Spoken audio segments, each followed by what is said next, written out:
All right, welcome back to the podcast, everybody. Last week, or the last time, I suppose, we were camping out with Abraham in his tent, middle of the wilderness, checking out what he's up to. So this week, Devin, take us through where we're picking up here. Yeah, so we did introduce that man, Abraham, and just how significant he is to the biblical history. And he does, like we talked about in our last conversation, he goes. And that was a challenge. That was a tough faith. There's an interruptance in the going where there's a famine in the land at the last part of chapter 12, which we're not going to talk a lot about tonight because I want to look at how we see his character shine in chapter 13. He's at a different stage in his life, really a different place in his journey of faith. And I think that's why this character study or conversations around these different characters have been so helpful, is because we can at least put ourselves in the shoes of Abraham. Though we're of course not Abraham, but we're not going to claim to be on his grandeur of faith. But we just see that this is a journey, right? And so he's at a little different phase here in chapter 13.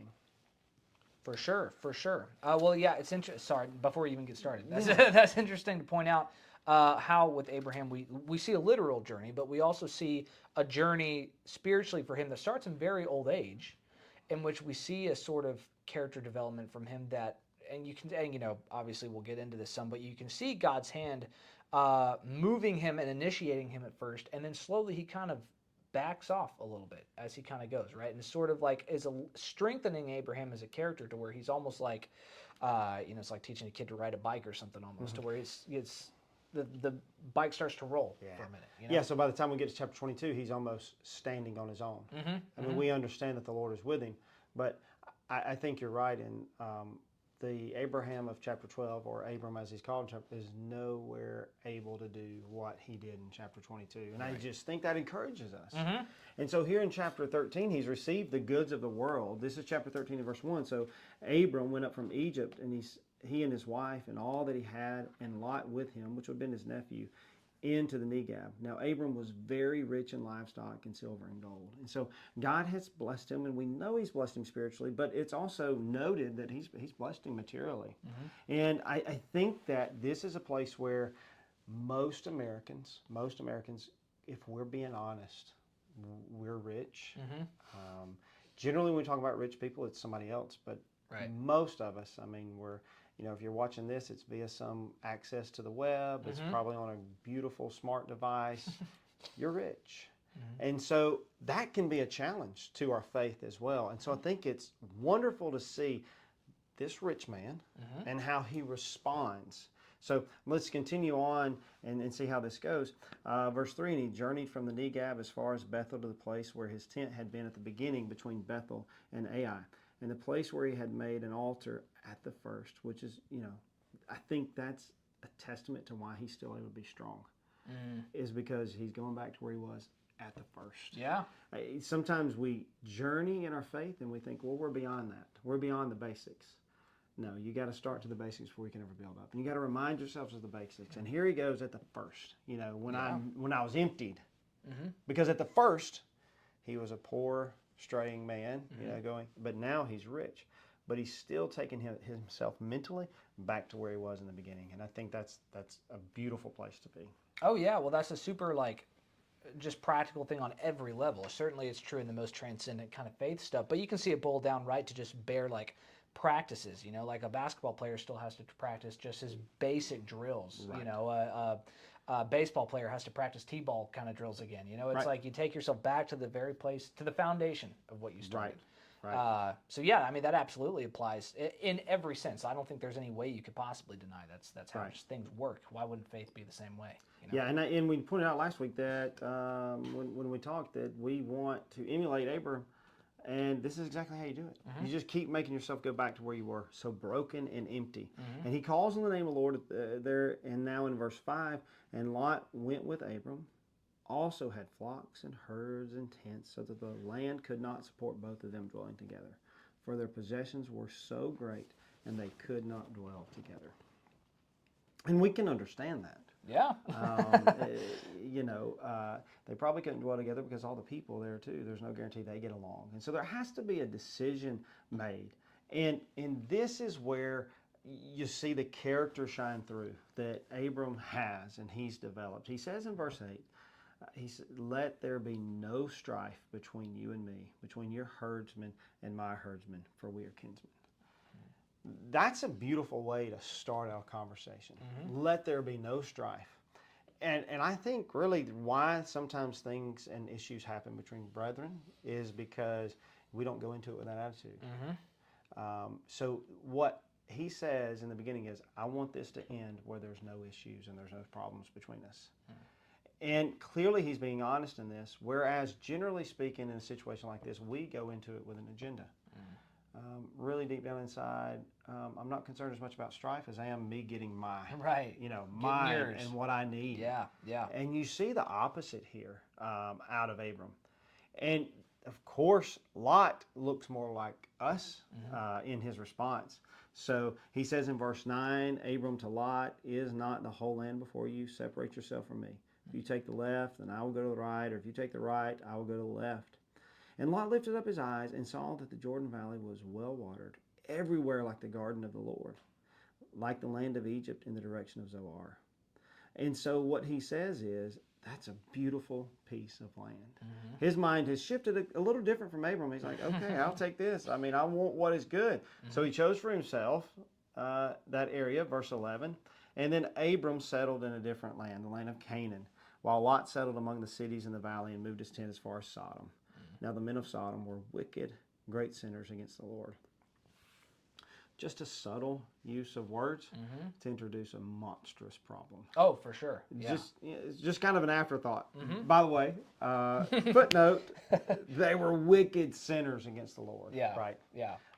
And so anytime all of us listening probably understand what happened to Sodom and Gomorrah, right? Yeah. For sure. Yeah. But it even starts before then. So I want to kind of see that as well in chapter 14.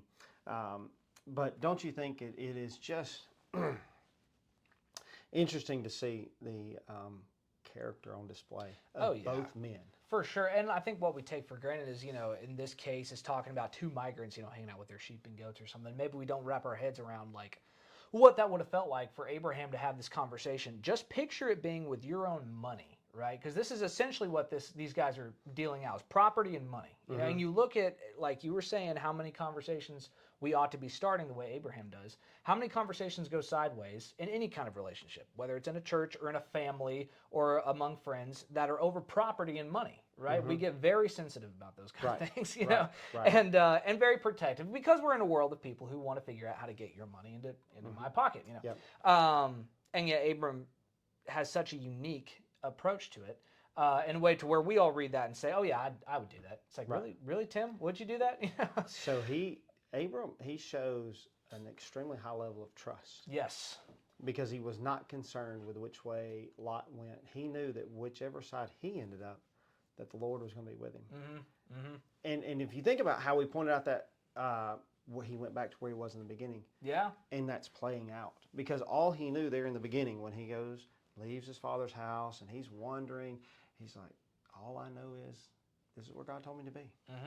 And it plays out through his conversation that he's having here with Lot. And like you've said, that's not how we converse today. Yeah. But I think it probably speaks to our lack of trust, that we're not willing to be so open to, hey, take your share. For sure. Tim, for sure. Because the Lord will take care of me. Right. So we see grand faith there. Yeah. So they have enemies, chapter 14. We'll fast forward through some of the reading. But there he is. There's Lot in the area. And they have some enemies. And so the enemy, verse 11 of chapter 14 in Genesis. So the enemy took all the possessions of Sodom and Gomorrah and all their provisions and went their way. They also took Lot, the son of Abram's brother, who was dwelling in Sodom, and his possessions, and they went their way. So Lot has been captured. And this is probably the forgotten story of Sodom and Gomorrah, right? The remembered, of course, is the grand destruction. Right. But here's what's sad, and I don't want to spend all the time talking about Lot, because we're talking about Father Abraham. But looking back, why was this not a wake-up call for Lot? Yeah, because he stays in the city after this. Yeah. So, Yeah, what? why wasn't this a wake-up call to say, well, maybe we could move the tent a little further away from this area, right? Yeah. This is a precursor to what we know to be the final judgment that's brought against Sodom. But it's not the sunshine and rainbows that Lot thought it would be when he picked this land. No, no. Well, and again, like kind of getting back to, the element of trust, part of what I'm sure Lot must have seen in Sodom was a fortified city, which is a big deal back then, especially if you're on the middle of the plains as a shepherd or whatever. And so, there seems to be sort of a element of, appealing physical security there as well. That apparently he still holds on to, even though it clearly doesn't help him out the first time. It didn't work, yeah. right? Yeah. And his uncle has to go, go save him. Yeah. And so, verse 13, there is some who escape. And so the one who escaped came and told Abram, the Hebrew, who was living by the oaks of Mamre, the Amorite, brother of Eshcol and Aner. These were allies of Abram. When Abram heard that his kinsmen had been taken captive, he led forth his trained men, born in his house, 318 of them, and went in pursuit as far as Dan. You talk about a forgotten story of Sodom. I think we forget Abram the warrior. I mean, this is, for some of us who watch too many action movies, this is like a dream come true. Oh, yeah. Hey, it's time to go rescue your nephew, Oh, great, let me saddle up the horses. And so... the old cowboy. That's finally, right. I mean, this is the old cowboy story where he's in pursuit. And I think it's also interesting. This one who comes to talk to Abram knew he would respond. It takes a level of trust and love to respond in the manner that Abram did, and he went. In verse 15, he divided the forces against them by night and his servants, and defended them and pursued them to Hobah, north of Damascus. Then he brought back all the possessions. That the Holy Spirit does nothing by mistake. Right. This was an extremely successful mission by Abram, right? He brought back all the possessions and also brought back his kinsman Lot with his possessions and the women and the people. And so it's a beautiful story of how you see a man who in the beginning has trusted and Lot chose the land because of what it could do for him, and it turns on him. But the man whom God has been with is also with him again, and he becomes this great avenger, this great hero. And so it's just beautiful. Oh, yeah. Yeah, and what's crazy, too, is you compare this to Abraham, or I guess Abram right now. He has a conversation later with God about the oncoming destruction of Sodom, where he says, hey, for the sake of, it gets down to 10, right? It starts with 40. Gets down to 10. For the sake of 10 righteous people, you save the city. And at this point, we're looking at what Abraham's doing. For the sake of one nephew, he's going and saving a bunch of other people in Sodom who God later, condemns, who could not have been that much better at this point in the story. No. And yet Abraham, and really God through Abraham, saves these people once. And, sometimes we don't have that perspective with Sodom and Gomorrah, but by the time they're destroyed, God has saved these people already for the sake of one righteous man, at least semi-righteous, right? Righteous enough. But that looks so much like God. Yes, exactly. How much he laid down to save us. And I think when we personalize the story of salvation in the manner that we see it played out here in the Old Testament, we're probably stronger because of it. When we see that what all God went through just to save us, it's really hard to turn against him when we see it that way. Yeah. For sure. Here we get an interesting story that is retold to us in Hebrews, and so it's good to kind of look at this. After his return from the defeat of Chaldamore and the kings who were with him, the kings of Sodom went out to meet him at the valley of Shavah. That's the King's Valley. And so there's this grand meeting. Of course there would be. Welcoming him. And Melchizedek, king of Salem, which would be city of peace, most likely ends up being is a forerunner to the city of Jerusalem. King of Salem brought out bread and wine. He was priest of God Most High. And later we know in Hebrews, this is kind of the foreshadowing, king and priest. In verse 19, and he blessed him and said, blessed be Abram by God Most High, possessor of heaven and earth, and blessed be God Most High, who delivered your enemies into your hand. And so you see here that this priest acknowledges that, yes, Abram has done a great work, but it's only through the hand of God. Oh, yeah. And I think Abram would have said as much, right? And so therefore Abram gave a tenth of everything to him, which we won't go into how impactful that would have been to the Jews. They get to hear that, because they go back to Father Abraham, but yet here's Father Abraham paying a tenth to a Gentile. I mean, come on. But what's going on? Yeah, it's speaking to this concept of there's one grander than Abraham. Oh yeah. And you still see his humility in this moment. He is continuing to be humble. Yeah. Well, and it's sort of a point too where I don't exactly know what all God was up to, but it's clear, at least to us and certainly to Abram at this point, if it wasn't already, that there are more believers than him in the world that God is moving through right now. What else was Melchizedek up to? We're told a little bit in Hebrews, but still just as how it relates to Christ, and that's kind of it. Like what all was going on in, the city of peace at the time, we don't really know. But it's sort of like how he points out to Elijah later in 1 Kings, I have other people working out here besides you. That's right. We're told this story, but it's just kind of a reminder that, oh yeah, there's a lot of other, not even side plots, but just other things going on that God has in the works. And this is in their Torah too. I mean, they had opportunity to read this and understand this. I want to kind of wrap up our talks around this part of Abram's life that, a lot of times we don't study or think about. And of course, the king of Sodom, rightfully so, wants to repay Abram for this. And so he offers him some goods. In verse 23 of chapter 14, Abram says, I don't want it. I've spoken to God Most High that I would not take a thread or a sandal strap or anything that is yours, lest you should say, I have made Abraham rich. Abraham knows men. Yeah. Abraham knew he would have repaid that. But also, I love this, that he rejects what the world would give him in this moment.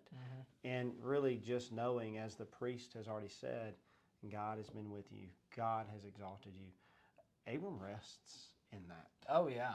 Oh, and there's so much more peace in that, too, because, if you've got a guy who can say, I made you rich, are you actually rich? Is that actually your stuff?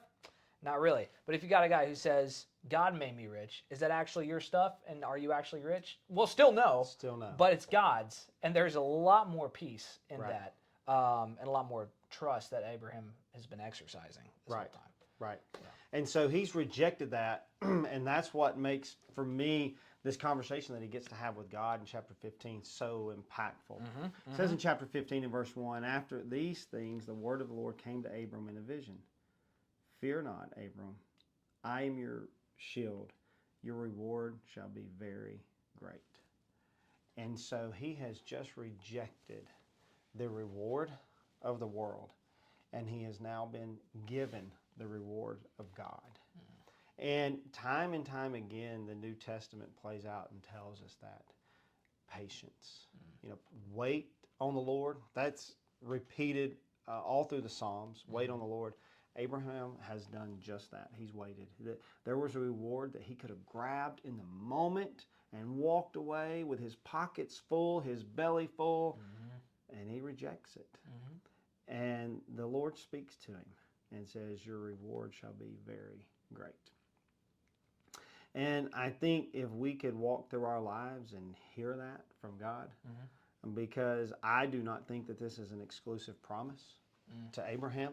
Right. I think that's a promise to all those who put their trust in God, all those people who will say, what the world has to offer, I want nothing to do with. I don't want them owning me.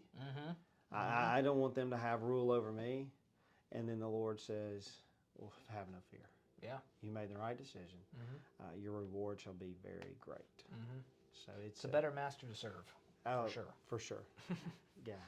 So we'll have, now we get into this offspring and this problem that Abraham's got in the back of his mind. I've done all this, Lord. I've served you, but I still don't have that offspring you promised. We need to talk about that. So next week we get to talk about Abraham's thoughts and the way God answers and responds to him in this moment of this little problem that Abraham has. That yes, he's faithful and he sees the land that God's been very good to grant unto him. But we're missing a part of the promise. Yeah. Right? And so next time we talk, we'll get to hash that out. Awesome. Well, I'm looking forward to that. Y'all be sure to subscribe, like, comment on what else you want to see on this podcast, any questions you have, and we'll see y'all next time to pick up Abraham's story.